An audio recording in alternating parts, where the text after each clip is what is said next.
म्हणलं थांब थांब नाही नाही म्हणलं काहीतरी काकीचं काम आहे. फोन आला. हे बघा, नमस्कार मंडळी. रानामधलं जेवण कशी मजा आहे बघा.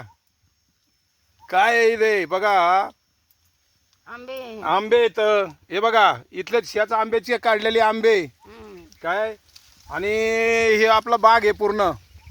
काय हे दिसतोय का, हा बाग आहे, हे पूर्ण बाग आहे.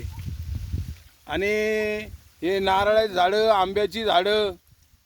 आता हे बघा माझे मेवणे येतं, आमची बहीण आहे, आमची बायको, आम्ही चौघांनी आता मिळून एकदम मस्त आता जेवणावर ताव मारत आहे.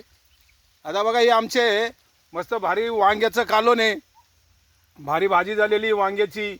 आंबे आहेत, हे बघा आंबे आहेत किती, अजून भारी आंबे येतं. आणि शेतकऱ्याचे रान म्हणल्यावर काय आहे, हे बघा खराब झालेले आंबे तुम्ही तिकडे बघा, हे असे पण किती आंबे पडलेत बघा. हे आंबे त्या साईडला दिसतील बघा तुम्हाला. काय तर हे आंबे वगैरे छान आहेत, मस्त मजा आहे. रानातला रान मेवा यालाच म्हणतात. तर भारी जेवण आहे. काय नमस्कार. आमच्या व्हिडिओला सबस्क्राईब करा, लाईक करा, शेअर करा. थँक्यू.